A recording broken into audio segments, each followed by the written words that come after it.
தொடர்ந்து பல தேர்தல்களில் வெற்றி கூட்டணி என நிரூபித்த திமுக கூட்டணி தற்போது கிட்டத்தட்ட இல்லாமல் போய்விட்டது. பாஜகவுக்கு எதிராக கொள்கை கூட்டணி என்று ஸ்டாலினால் வர்ணிக்கப்பட்ட திமுக கூட்டணியின் இன்றைய நிலை குறித்து பார்க்கலாம்.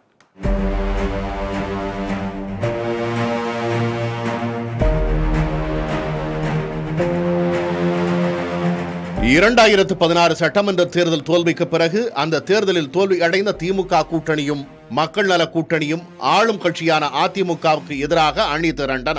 திமுக, காங்கிரஸ், விசிக, இந்திய கம்யூனிஸ்ட், மார்க்சிஸ்ட் கம்யூனிஸ்ட், இந்திய யூனியன் முஸ்லீம் லீக் போன்றவை அதில் அங்கம் வகித்தன. நாளடைவில் அந்த கூட்டணியில் மதிமுகவும் இணைந்தது. அதன் பிறகு தொடர் வெற்றிகளை குவித்தது இந்த கூட்டணி. 2019 மக்களவை தேர்தல், 2021 சட்டமன்ற தேர்தல், 2024 மக்களவை தேர்தல், இரு உள்ளாட்சி தேர்தல்கள் என்ற வெற்றி மேல் வெற்றி ஈட்டிய திமுக கூட்டணி 2026 தேர்தல் தோல்விக்கு பிறகு தற்போது முழுமையாக சிதற தொடங்கியுள்ளது. 2021 தேர்தலில் காங்கிரசுக்கு 25, இரு கம்யூனிஸ்டுகள் விசிக, மதிமுகவுக்கு தலா 6, இந்திய யூனியன் முஸ்லீம் லீக் கட்சிக்கு 3 இடங்களை வழங்கியது. ஆனால் 2026 காங்கிரசுக்கும் விசிகாவுக்கும் மட்டுமே தொகுதிகளின் எண்ணிக்கை உயர்ந்தது. கம்யூனிஸ்டுகள், மதிமுக, முஸ்லீம் லீக் கட்சிகளுக்கு தொகுதிகளின் எண்ணிக்கையை திமுக குறைத்தது.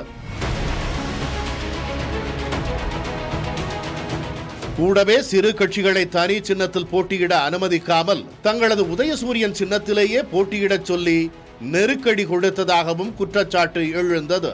இதனால் தமிழக வாழ்வுரிமை கட்சி, மக்கள் நீதி மய்யம் ஆகியவை திமுகவுடன் முரண்பட்டதோடு தேர்தலில் போட்டியில்லை என அறிவித்தன. அதே நேரம் தேமுதிக, எஸ்டிபிஐ, மனிதநேய ஜனநாயக கட்சி போன்ற புதிய வரவுகளும், ஆதி தமிழர் பேரவை, ஆம் ஆத்மி, கொங்கு இளைஞர் பேரவை உள்ளிட்ட 10க்கும் மேற்பட்ட சிறு அமைப்புகளின் ஆதரவும் இருந்தும் திமுகவால் 2026 தேர்தலில் வெல்ல முடியவில்லை.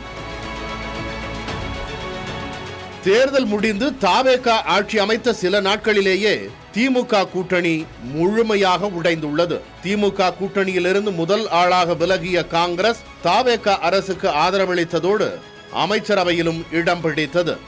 அதேபோல் விசிக, முஸ்லீம் லீக், மார்க்சிஸ்ட், இந்திய கம்யூனிஸ்ட் கட்சிகள் முதலில் வெளியிலிருந்து ஆதரவளிப்பதாக கூறியிருந்தன. ஆனால் தற்போது விசிகவும் முஸ்லீம் லீக்கும் அமைச்சரவையில் இடம் பிடித்துள்ளன. இன்னொரு பக்கம் மதிமுகவும் திமுக கூட்டணியிலிருந்து அதிகாரப்பூர்வமாக வெளியேறிவிட்டது. விசிகவோ தேர்தல் நேரத்தில் முடிவு என தன் நிலையை தள்ளி போட்டுள்ளது. முக்கிய தோழமைகள் வெளியேறிய சூழலில் இனி திமுக தனித்துதான் போட்டியிட வேண்டும் என தொண்டர்களும் முன்னாள் அமைச்சர் ராசாவும் வலியுறுத்த அதை பரிசீலிப்போம் என திமுக தலைவர் ஸ்டாலினும் பச்சை கொடி காட்டியுள்ளார். அதே நேரம் மமக, மஜக, மக்கள் நீதி மய்யம் உள்ளிட்ட கட்சிகள் இன்னும் திமுக கூட்டணியிலேயே தொடருகின்றன. இருப்பினும் 9 ஆண்டு கால மெகா கூட்டணி முடிவுக்கு வந்துள்ளதால் தனித்து களம் காணும் திமுகவின் அடுத்த வியூகம் என்னவாக இருக்கும் என்பது பெரிய எதிர்பார்ப்பை ஏற்படுத்தியுள்ளது.